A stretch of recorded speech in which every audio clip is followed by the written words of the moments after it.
Assalamualaikum warahmatullahi wabarakatuh.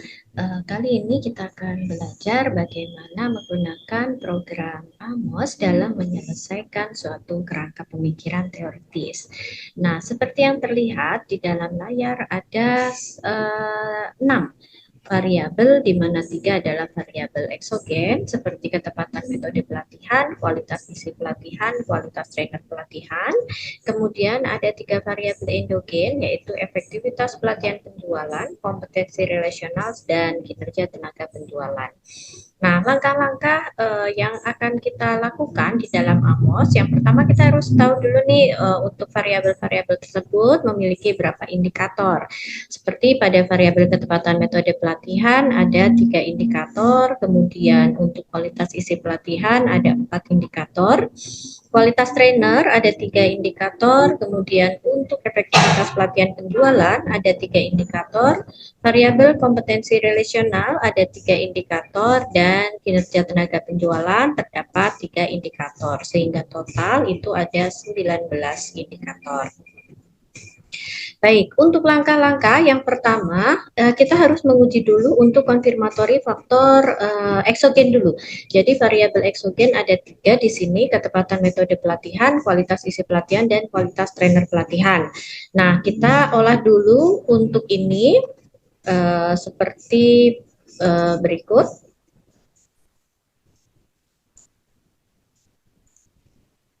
Nah, jadi ada 3 variabel, ketepatan metode pelatihan, kualitas isi pelatihan, dan kualitas trainer yang masing-masing kita korelasikan gitu ya, kita hubungkan karena ini konfirmatory faktor analisis. Jangan lupa untuk membuat indikator sama persis dengan yang tadi ya. Untuk ketepatan metode pelatihan ada 3, kualitas isi pelatihan ada 4, kualitas trainer ada 3. Kemudian untuk kelayakan model yang diukur ada nilai C-square, probabilitas, nilai DF ini boleh dimunculkan, boleh tidak, degree freedom, ada GFI, AGFI, CFI, TLI, RMSEA, dan CMIN-DF. Nah, langkah-langkah untuk mengolah yang pertama adalah kita klik select data file. Data yang ada yang bisa digunakan itu bisa dalam bentuk Excel dan bisa juga dalam bentuk SPSS. Klik ke file name, kemudian klik data yang kita sudah simpan. Jangan lupa nama indikator yang ada di dalam data itu harus sama begitu ya dengan yang ada di sini yang kita tulis. Nah, setelah kita oke tadi, pastikan N-nya sesuai gitu. Kita ada 120 data, ini berarti sudah benar, kemudian klik OK. Kemudian yang berikutnya adalah klik Analysis Properties, kemudian klik saja Output, kemudian kita centang semua. Kemudian kita close, kemudian selanjutnya adalah kita calculate estimate atau kita hitung. Nah, kalau ada tanda seperti ini, berarti penulisan kita ada yang salah, begitu ya. Ada variable name, kualitas isi pelatihan is invalid because it contains an invalid character. Nah, ini bagi semuanya saja, begitu. Kalau memang ada yang salah, harus dibetulkan, klik kanan, kemudian klik object property. Nah, kemudian kita betulkan.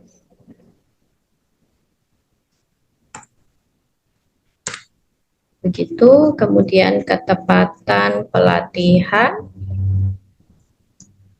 kemudian ada kualitas isi pelatihan, sama kualitas trainer pelatihan.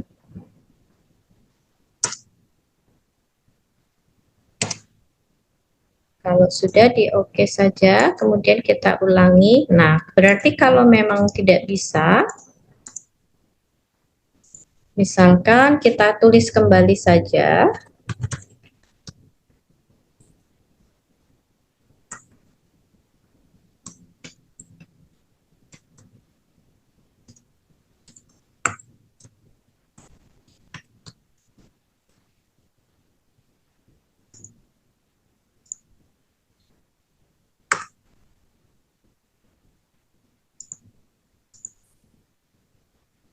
Nah, Setelah kita klik, kemudian calculate-nya ini akan berubah warna menjadi merah, artinya berarti sudah apa namanya sudah terhitung begitu ya. Ini kemudian tampilan itu ada dua, unstandardized estimate dan standardized estimate. Nah, kita klik yang standardized estimate. Kemudian yang kita lihat untuk pertama kali adalah nilai-nilai faktor loading yang ada di semua indikator. Nah, X1, X2, X3, X4, X5, X6 sampai ke X10 itu disarankan sebaiknya di atas 0,7. Begitu ya. 0, maaf, di atas 0,5 ya. 0,5 itu artinya paling tidak 50% dari indikator ini mampu menjelaskan variabel yang kita ukur. Oke. Jadi seperti itu, ini untuk konfirmatory faktor analisis untuk yang kinerja tenaga penjual. Nah, selanjutnya untuk yang berikutnya adalah untuk yang konstruk eksogen ya. Konstruk eksogen itu juga harus kita buka. Kita buat begitu ya. Untuk yang konfirmatory faktor yang kedua seperti ini. Nah, ini efektivitas pelatihan penjualan, kinerja tenaga penjualan, dan kompetensi relasional. Nah, ini daripada nanti ada yang salah ya, jadi ini saya ulang kembali saja.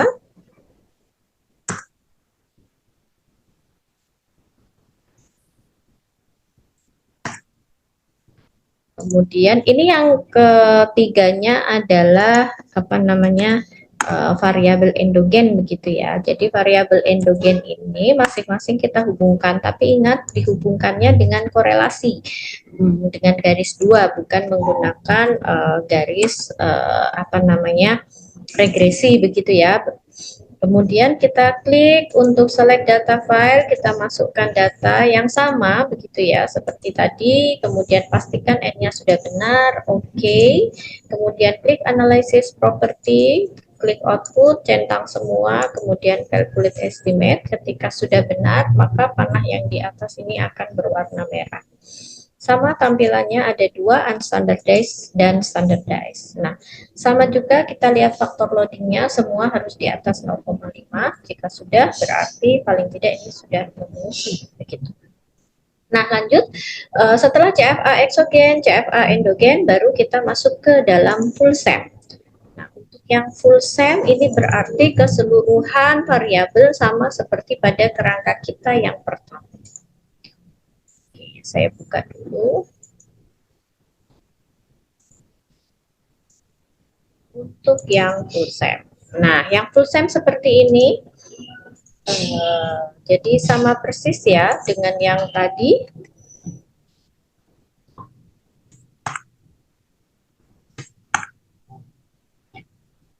Kemudian jangan lupa untuk membuat korelasi untuk masing-masing variabel eksogennya. Kemudian apa namanya untuk data, kita gunakan data yang sama ya, jadi datanya sama seperti tadi. Oke, kita coba dulu, kita klik untuk data, masuk, kita oke, kemudian untuk output sudah kita centang semua. Nah, ini untuk korelasi itu hanya variabel eksogen saja, yang endogen tidak ada, tapi jangan lupa diberikan unique variabel. Ini adalah error pengukuran, kemudian kita olah. Ini belum ini ya, berarti tadi belum dibetulkan yang ini.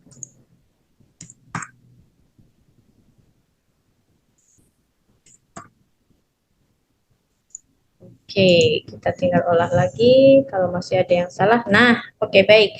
Jadi sudah ketemu, ini sudah keluar datanya, hasilnya.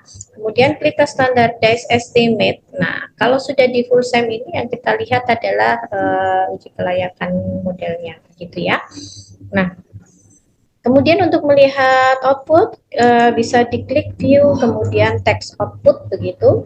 Kemudian akan muncul outputnya.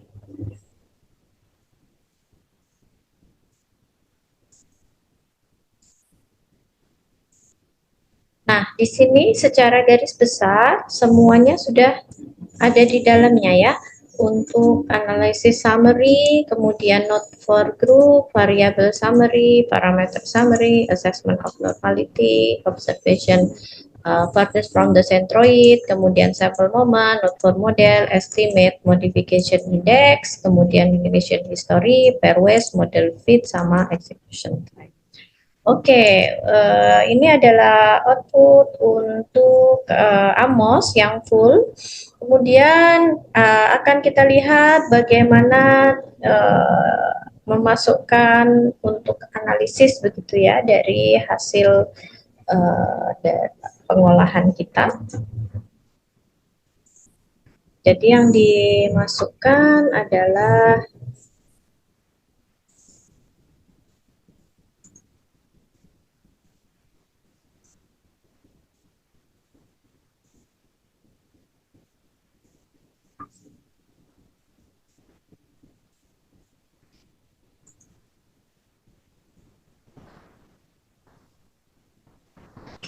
untuk hasil analisis data.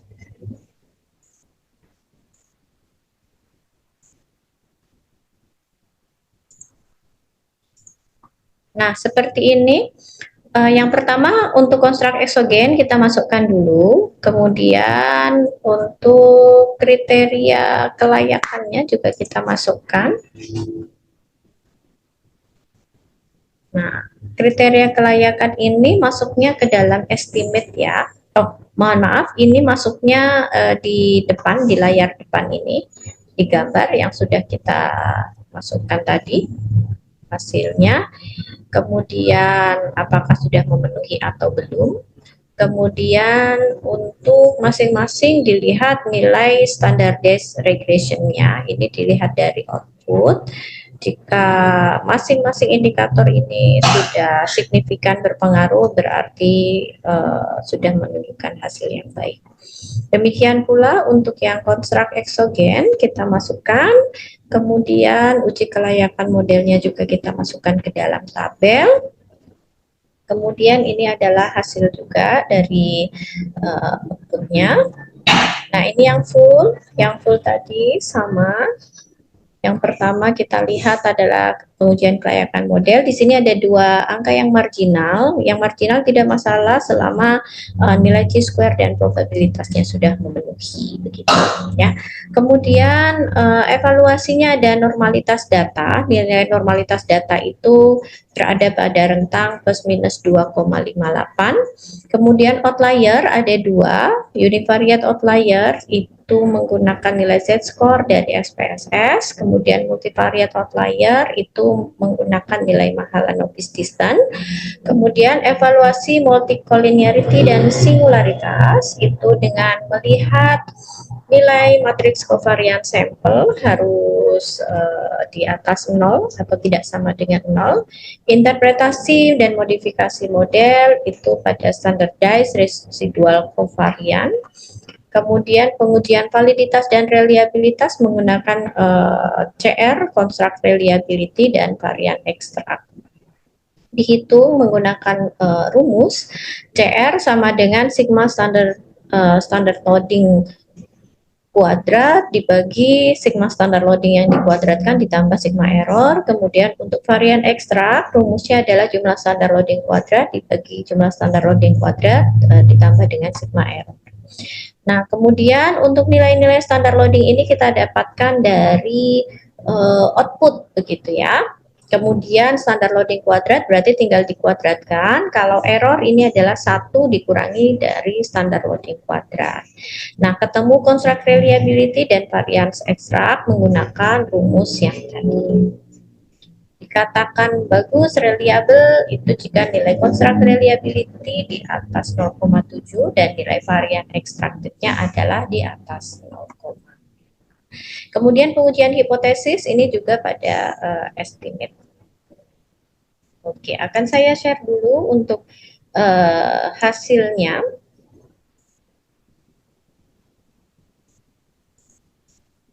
pada Amos output tadi, untuk normalitas kita lihat di sini harus berada pada rentang plus minus 2,58. Kemudian untuk multivariate outlier kita dilihat pada observation farthest from the centroid Mahalanobis distance. Dilihat nilai P1 dan P2-nya harus di atas 0,01. Kemudian habis itu ada lagi ini untuk singularitas tadi ya. Ini pada determinan of sample covariance matrix harusnya tidak sama dengan 0 atau di atas 0. Ini jauh lebih tinggi. Jadi aman. Kemudian masuknya ke estimate ya. Estimate ini untuk tadi semua pada uji hipotesis iya. Kemudian tadi untuk melihat signifikan atau tidaknya di sini juga begitu ya, ada nilai P-nya. Kemudian ada juga di standardized regression weight ini untuk menghitung construct reliability dan varian ekstrak. Ini adalah nilai standar loadingnya X16, X15, X14 ini nilainya untuk standar loadingnya. Seperti itu. Kemudian standardized residual covariance ini tadi digunakan untuk melihat ada perlu modifikasi atau tidak begitu ya, atau dilihat pada rentang plus minus 2,5. Kalau ada yang di atas itu berarti harus ada perbaikan. Baik, kira-kira itu untuk pengolahan AMOS. Yang pertama, konfirmatory faktor analisis untuk eksogen dulu. Yang kedua, endogen, baru full SEM, baru kita masukkan ke dalam pembahasan. Demikian, semoga bermanfaat. Assalamualaikum warahmatullahi wabarakatuh.